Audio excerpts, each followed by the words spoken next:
আপনারা দেখছেন তারকেশ্বর মহাবিদ্যালয় ইউটিউব চ্যানেল। দয়া করে সাবস্ক্রাইব করবেন।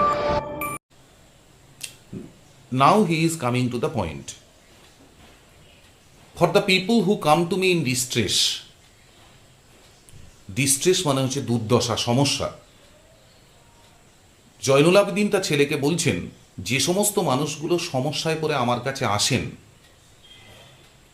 আমার ভূমিকা কি থাকে তাদের ক্ষেত্রে? I am but A go between.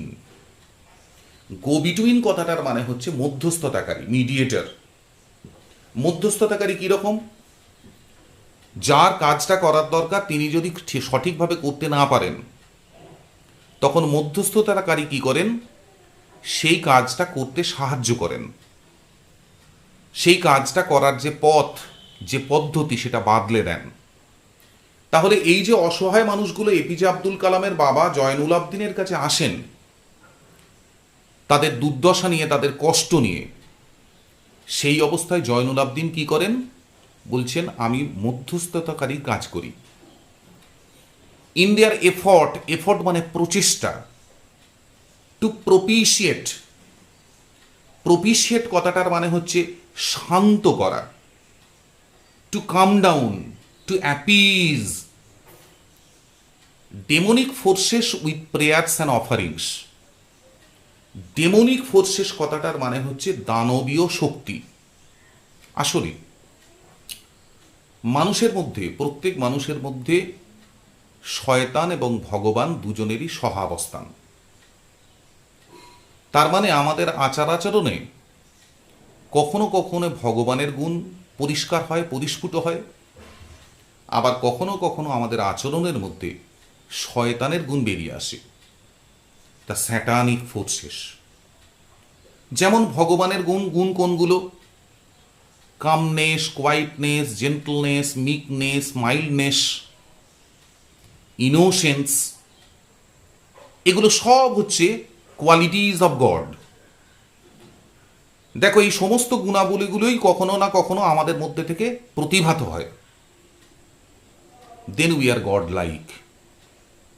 কিন্তু কখনো কখনো আমাদের মধ্যে যেটা আসে, প্রচণ্ড উত্তেজনা, প্রচণ্ড রাগ, প্রচণ্ড ক্ষোভ, প্রচণ্ড বিদ্বেষ, প্রচণ্ড হতাশা, এই সমস্ত গুণাবলীগুলোই হচ্ছে ডিস্ট্রাকটিভ ইন নেচার, যেগুলো আমাদের আসল সত্তাকে ধ্বংস করার জন্য উদ্যত হয়। তাহলে ডেমনিক ফোর্সেস মানে হচ্ছে দানবীয় শক্তি। তার মানে unnatural kind of mental situation that sometimes appear in front of us. আমরা প্রচণ্ড ক্রুদ্ধ হয়েছি, আমরা প্রচণ্ড হতাশ হয়েছি, এই যে দশাগুলো। তাহলে লাইনটা আমি আবার পড়ছি। I am but a go-between in their efforts to propitiate demonic forces with prayers and offerings. Prayers মানে প্রার্থনা, অফারিংস মানে হচ্ছে অঞ্জলি। তাহলে ওই দুর্দশাগ্রস্ত মানুষগুলো সমস্যায় পড়ে যখন আমার কাছে আসেন, আমি অনেকটা মধ্যস্থতাকারীর কাজ করি। কিসের জন্য মধ্যস্থতা করি? To propitiate demonic forces. তাহলে where the demonic forces prevail? In the mind of those troubled person. ওই সমস্যাক্লিষ্ট মানুষগুলোর মনোজগতে যে ডেমনিক ফোর্সেস কাজ করে, সেই ডেমনিক ফোর্সেসকে প্রার্থনার মাধ্যমে, অঞ্জলির মাধ্যমে তাদেরকে শান্ত করার চেষ্টা করি, শান্ত করার কাজে আমি সাহায্য করি। তাহলে লক্ষ্য করে দেখো, কখনোই জয়নুল আবেদিন কিন্তু is not providing solution directly to those troubled people according to his explanation. Zainul আবেদিনের ব্যাখ্যা অনুসারে তিনি কখনোই কিন্তু ওই সমস্ত সমস্যাক্লিষ্ট মানুষগুলোর সমস্যার সরাসরি সমাধান করেন না। তিনি জানেন এইভাবে অন্যের সমস্যার সমাধান করা যায় না, অন্যের সমস্যা তাকেই সমাধান করতে হবে। তাকে সমাধান করার জন্য কি করতে হবে? তার মধ্যে যে সমস্ত খারাপ গুণাবলীগুলো বিরাজ করছে, যে সমস্ত দানবীয় শক্তিগুলো তার মধ্যে প্রাবল্য পেয়েছে, সেগুলোকে কি করে শান্ত করতে হয়, সেগুলোকে কি করে স্থির চিত্ত করতে হয় সেটা তাদেরকে শেখাতে হবে। শেখানোর পন্থা হিসাবে এখানে জয়নুল আবদিন কি বেছে নিয়েছেন? His religious processes of prayers and offerings. তিনি তার ধার্মিক প্রার্থনা এবং অঞ্জলির মাধ্যমে ওই সমস্ত মানুষগুলো তাদের মধ্যে বাসা বেঁধে থাকা দানবীয় শক্তিকে যাতে প্রশমিত করতে পারে তার পথ বাতলে দেন। এই ক্ষেত্রে জয়নুল আবদিন মধ্যস্থতাকারীর কাজ করেন। আশা করি at least to APJ Abdul Kalam the explanation was enough to understand. এরপরে তিনি কি বলছেন? This is not a correct approach at all and should never be followed. এটা কখনোই সঠিক পথ হতে পারে না। আমি যে পথ অবলম্বন করি, আমি যে পথ অবলম্বন করে ওদেরকে সাহায্যের হাত বাড়িয়ে দিই, এটা কখনোই আদর্শ পথ নয়, এটা কখনোই সঠিক পথ নয়।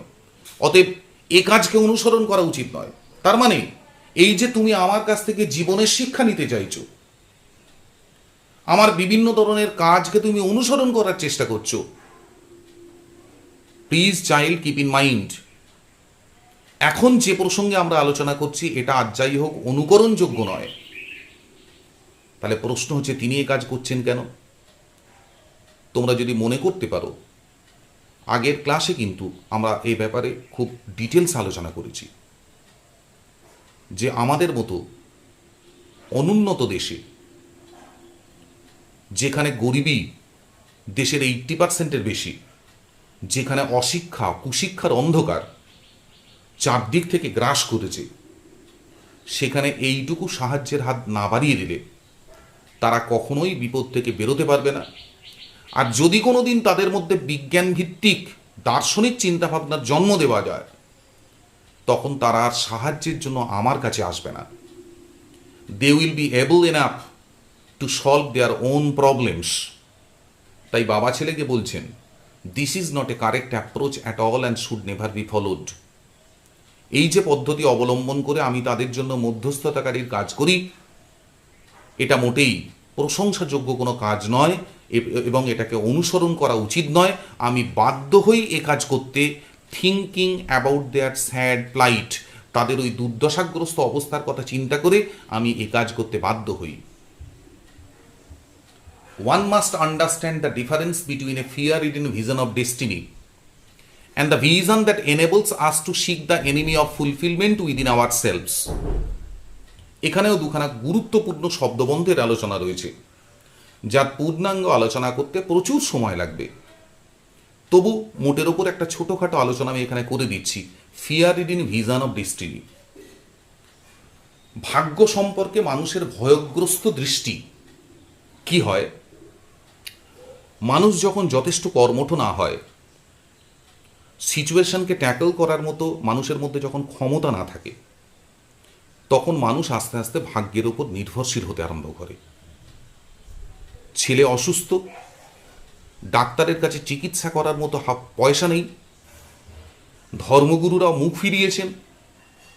এ সময় ওই ক্লান্ত বিধ্বস্ত মানুষটা কি বলেন? যা আছে আমার ভাগ্যে, যা আছে আমার ভাগ্যে, ভগবানের ইচ্ছা অনুসারে তাই হবে।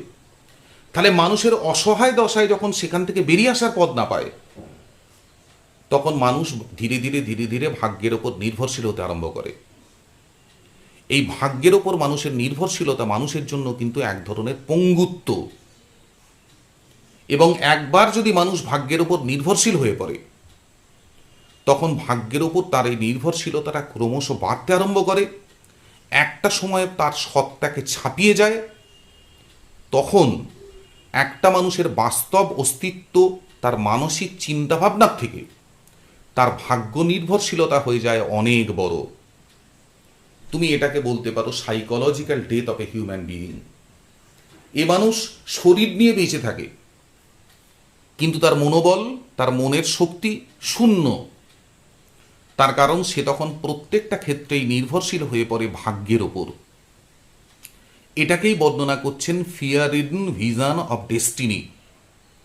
ভাগ্য সম্পর্কে মানুষের একটা ভয়গ্রস্ত চিত্রায়ন, তার মানে মানুষ ভাগ্যকে যখন মাথায় তুলে ফেলবে, ভাগ্যকে সে দেখতে পাবে তার মনোজগতে দানবের মতো চেহারা নিয়ে দাঁড়িয়ে রয়েছে, তখন সে মানুষ ধরে রাখতে পারো মানসিকভাবে মৃত। আর একটা কনসেপ্টের এখানে তিনি বর্ণনা করেছেন, সেটা হচ্ছে the vision that enables us to seek the enemy of fulfilment within hour selves.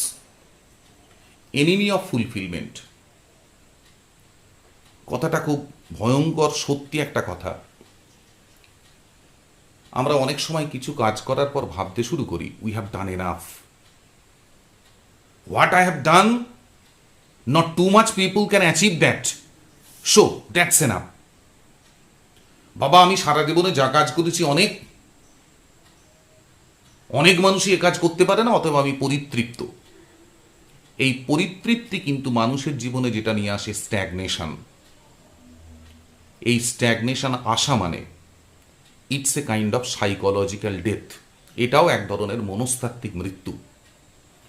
তাহলে ওই শব্দবন্ধটার পেছনে তিনি যে বাক্যের অংশটাকে ব্যবহার করছেন, and the vision that enables us to seek, খুঁজে বার করা, the enemy of fulfilment within hour selves.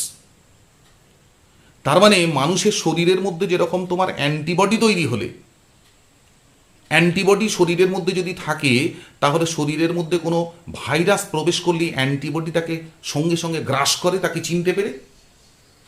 ঠিক মানুষের মনের মধ্যেও কিন্তু এই ধরনের একটা শক্তি জাগিয়ে রাখতে হয়, যে শক্তি মানুষের মনের মধ্যে সতত কর্মশীল। সে কি করবে? কোনো সময় আমার মনকে পরিতৃপ্তির তোমার সম্পৃক্তি আমাকে গ্রাস করছে কিনা সেটা দেখবে।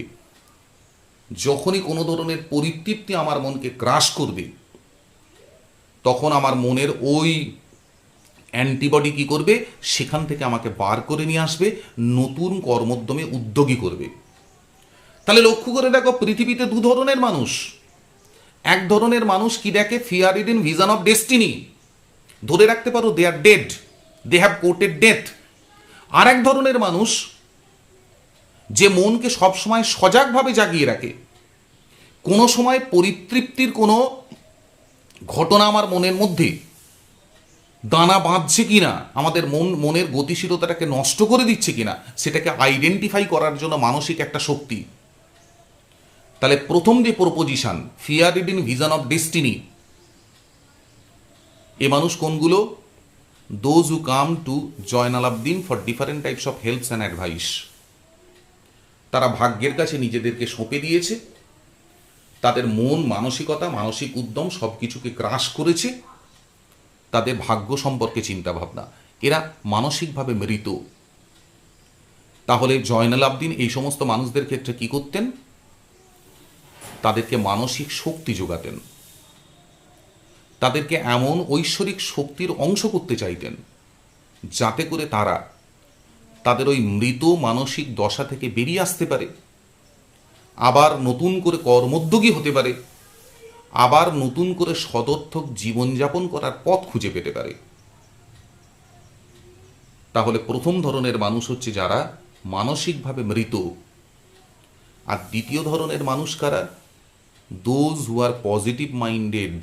তার কারণ আমি প্রথম থেকে বারবার বলে আসছি, পৃথিবীতে এমন কোনো মানুষ হতে পারে না যার জীবনে কোনো সমস্যা আসবে না, যার জীবনে কোনো দুঃখ কষ্ট আসবে না।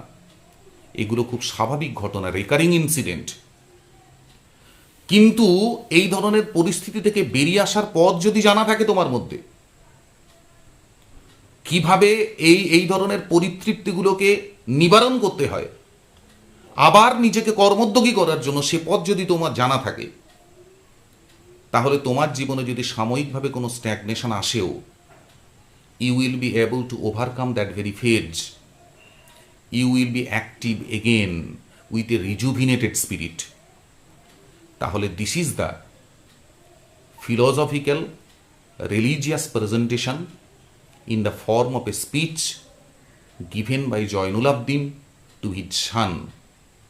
এবং এ বক্তব্য শুনে এপিজে আব্দুল কালামের মধ্যে কী ধরনের প্রভাব পড়েছিল, he has narrated that very aspect. উনি কি বলেছেন? বাবার এই বক্তব্য শোনার পর I was filled with a strange energy and enthusiasm. এক অদ্ভুত শক্তি এবং প্রচণ্ড অত্যুৎসাহে আমি পরিপূর্ণ হয়ে গিয়েছিলাম। আমি বলেছি, that may be, that might B A turning point of APJ Abdul Kalam's life. হতে পারে আজকে আমরা যে এপিজে আব্দুল কালামকে দেখতে পাচ্ছি, হয়তো এই ধরনের কোনো বক্তব্যের ফলেই তার মনোজগতে এমন এক আন্দোলন তৈরি হয়েছিল, এমন এক উত্তরণ ঘটেছিল। Ultimately from a common human being he achieve the stage of super human beings. তিনি সাধারণ মানুষ থেকে মহামানবে উন্নীত হওয়ার পথ খুঁজে পেয়েছিলেন। হতে পারে বাবার এই ধরনের কোনো বক্তব্য থেকেই।